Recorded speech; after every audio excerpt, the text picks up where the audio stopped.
Breaking news చూస్తున్న media ప్రతినిధులపై దాడి చేసినందుకు ప్రముఖ సినీ నటుడు మంచు మోహన్ బాబుపై పోలీసులు చర్యలకు ఉపక్రమించారు. ఆయనపై 118 బిఎన్ఎస్ సెక్షన్ కింద కేసు నమోదు చేశారు. ఇక మరోవైపు ఇప్పటికే ఆయనకు నోటీసులు జారీ చేసిన రాచకొండ పోలీసులు విచారణకు హాజరు కావాలని ఆదేశించారు. అయితే మంగళవారం రాత్రి తీవ్ర ఘర్షణ తర్వాత మోహన్ బాబు ఆసుపత్రిలో చేరారు. రాత్రి తోపులాట్లో ఆయన తలకు గాయమైనట్లుగా సమాచారం.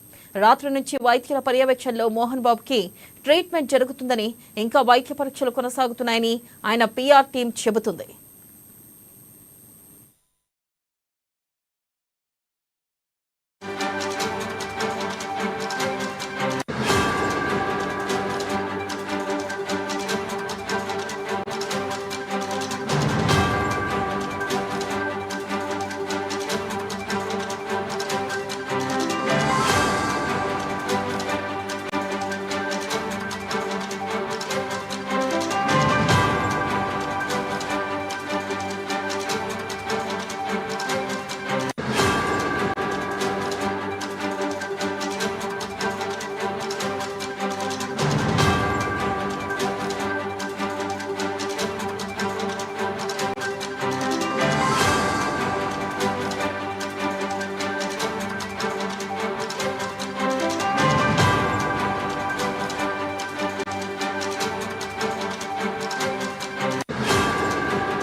మీడియా ప్రతినిధులపై మోహన్ బాబు దాడి చేయడాన్ని జర్నలిస్టు సంఘాలు తీవ్రంగా ఖండించాయి.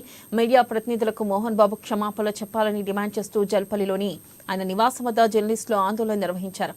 మోహన్ బాబు మంచు విష్ణుపై చర్యలు తీసుకోవాలని శ్రీధర్ శర్మ అన్నారు. కేంద్ర ప్రభుత్వం మోహన్ బాబుకు ప్రకటించిన పద్మశ్రీ అవార్డును రద్దు చేయాలని శ్రీధర్ శర్మ కోరారు.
బ్రేకింగ్ న్యూస్ చూస్తున్న మీడియా ప్రతినిధులపై దాడి చేసినందుకు ప్రముఖ సినీ నటుడు మంచు మోహన్ బాబుపై పోలీసులు చర్యలకు ఉపక్రమించారు. ఆయనపై 118 బిఎన్ఎస్ సెక్షన్ కింద కేసు నమోదు చేశారు. మరోవైపు ఇప్పటికే ఆయనకు నోటీసులను రాచకొండ పోలీసులు విచారణకు హాజరు కావాలంటూ ఆదేశాలు జారీ చేశారు.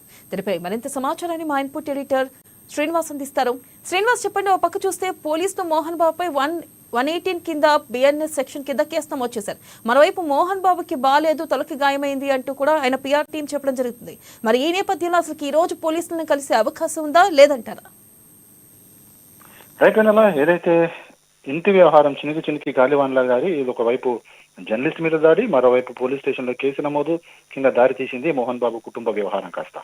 ఎందుకంటే ఇది పక్కాగా వాళ్ళ ఇంటికి సంబంధించిన ఒక ఆస్తికి సంబంధించిన వ్యవహారం. ఆ వ్యవహారంలో ఇటు తండ్రి కొడుకుల మధ్య మాట పెరిగింది. ఈ నేపథ్యంలోనే ఇది దాడులకు దారి తీసే విధంగా ఉంది. అయితే వాస్తవంగా చెప్పాలంటే కనుక మంచు మనోజ్ ఏదైతే ఉన్నారో తండ్రి మీద దాడి చేయడానికి వెళ్ళలేదు. ఏదైతే మోహన్ బాబు దగ్గర ఉన్న సిబ్బంది మీద దాడి చేసేందుకు వెళ్ళినప్పుడు మోహన్ బాబు అడ్డుకోవడం జరిగింది. ఈ నేపథ్యంలోనే దాడి జరిగింది తనపై అని చెప్పేసి కూడా కేసు పెట్టడం జరిగింది. మరోవైపు చూసుకుంటే కనుక మనోజ్, అదేవిధంగా మంచు మనోజ్ ఆయన భార్య ఇంటికి వెళ్ళినప్పుడు కూడా మంచు విష్ణు, విదేశంలో మంచు విష్ణు హుటాహుటిగా హైదరాబాద్ రావడం జరిగింది. ఆ దంపతులను కూడా బయటికి పంపించడం జరిగింది. ఈ నేపథ్యంలోనే అక్కడ పరస్పరం దాడులు జరిగిన నేపథ్యంలో మోహన్ బాబు బయటికి వచ్చి ఒక మీడియా ప్రతినిధి మీద దాడి చేయడం జరిగింది. ఈ దాడి కాస్త మీడియా ప్రతినిధి గాయాల పాలు చేసింది. సో మొత్తానికి తీసుకుంటే కనుక పహడీ షరీఫ్ పోలీస్ స్టేషన్ పరిధిలో జరిగిన ఈ ఘటన మీద వెంటనే ఆ మీడియా ప్రతినిధి వెళ్లి కేసు నమోదు చేయడం జరిగింది. సెక్షన్ 118 కింద మోహన్ బాబు మీద కేసు నమోదు చేశారు. అదేవిధంగా ఆయన దగ్గర తుపాకీ ఉంది కాబట్టి తుపాకీని కూడా సీజ్ చేయడం జరిగింది. లైసెన్స్ తుపాకీ ఉంది, దాన్ని కూడా సీజ్ చేయడం జరిగింది. సో మొత్తానికి ఇది కాస్త ఏమైంది దాడి, ఈ హడావిడి ఈ గొడవ నేపథ్యంలో మోహన్ బాబు తలకు గాయమైందని చెప్పేసి మోహన్ బాబుకు సంబంధించిన పిఆర్ ప్రతినిధి చెప్పడం జరిగింది.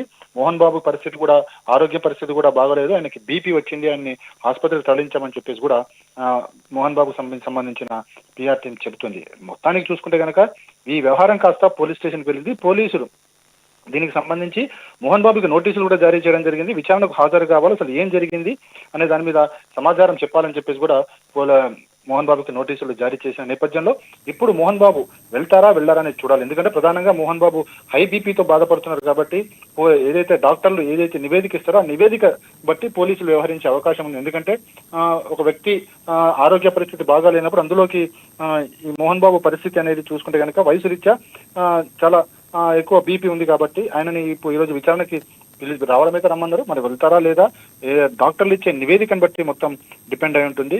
ఇక మరోవైపు చూసుకుంటే కనుక ఇటు ఈ ఆస్తి తగాదాలకు సంబంధించి ఏదైతే నిన్న మోహన్ బాబు మాట్లాడిన ఆడియో అవుతుంది, అది వైరల్ అవుతుంది. ఇక మొత్తానికి సంబంధించి ఈ వ్యవహారం ఈ రోజు మిగుస్తుందా లేకపోతే మరింత ముందు ముదురుతుందా అనేది కూడా చూడాల్సిన అవసరం ఉంది. వెన్నెల. అలాగే శ్రీనివాస్, మనం చూసుకున్నట్టయితే ఇటు జల్పల్లిలోని ఆయన నివాసం వద్ద కూడా జర్నలిస్టులు ఆందోళన చేస్తున్నట్లుగా తెలుస్తుంది. క్షమాపణలు చెప్పాలి మోహన్ బాబు అంటూ. మరి ఈ మేరకు మరి మోహన్ బాబు జర్నలిస్టులకు క్షమాపణ చెప్పే అవకాశం ఉందంటారా?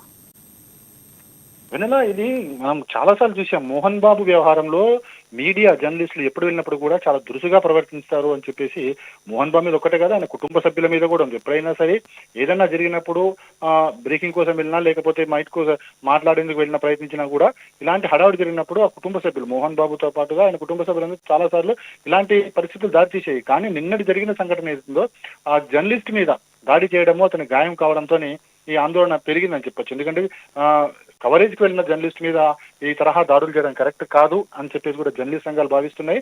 ఎందుకంటే వృత్తిరీత్యా ఉద్యోగరీత్యా ఖచ్చితంగా ఇక్కడ ఏం జరుగుతుంది అది న్యూస్ కి అందించాల్సిన బాధ్యత జర్నలిస్ట్ గా ఉంటుంది. సో తన బాధ్యత నిర్వర్తించడానికి వెళ్ళాడు. ఎక్కడ కూడా దీనిలో వాళ్ళ మీద ఏదో స్టింగ్ ఆపరేషన్ చేయడానికి ఇంకోదో చేయడానికి వెళ్ళలేదు. మీడియా ప్రతినిధులను తాను కూడా వెళ్ళడం జరిగింది. ఈ నేపథ్యంలోనే మోహన్ బాబు ఆగ్రహంతో ఊగిపోతూ ఆ మీడియా ప్రతినిధి మీద లోగోతో తీసుకుని దాడి చేయడం జరిగింది. దీంతో ఆ మీడియా ప్రతినిధికి కూడా గాయాలయ్యాయి. మొత్తం మోహన్ బాబు దాడికి సంబంధించి జర్నలిస్ట్ సంఘాలన్నీ కూడా వ్యతిరేకిస్తున్నాయి. 2 తెలుగు రాష్ట్రాల్లో కూడా జర్నలిస్ట్ సంఘాలు ఏదైతే ఆ మీడియా పై దాడిని ఖండిస్తూ ఆందోళన కూడా చేపట్టడం జరిగింది. నిన్న రాత్రి కూడా మోహన్ బాబు నివాసం ముందు ఆందోళన దిగారు. మోహన్ బాబు వచ్చి క్షమాపణ చెప్పాలని కోరారు. కానీ ప్రస్తుతం అయితే మోహన్ బాబు ఆరోగ్య పరిస్థితి రీత్యా ఆయన ఇప్పటికైతే బయటికి రాలేదు. మళ్ళీ బయటకు వచ్చేసే ఇది క్షమాపణ చెబుతారా లేదా అనేది కూడా చూడాల్సిన అవసరం ఉంది. కానీ ఇదంతా కూడా ఈ రోజు తేలే వ్యవహారం అయితే మనకు కనిపించట్లేదు వెన్నెల. అలాగే మోహన్ బాబు దాడిలో గాయపడిన జర్నలిస్ట్ పరిస్థితి ప్రస్తుతం ఎలా ఉంది శ్రీనివాస్? ప్రస్తుతం అయితే ఆయన పరిస్థితి అయితే ఆరోగ్యంగానే ఉంది. డాక్టర్లు అయితే ఆయనని రాత్రే తీసిన తర్వాత ఆ దెబ్బకి అక్కడ గాయమైన చోట మందు రాసి అదేవిధంగా కొన్ని మందులు ఇచ్చి కూడా పంపించడం. ప్రస్తుతం అయితే ఆయన పరిస్థితి బాగానే ఉంది వెన్నెల. Srinivas, thank you.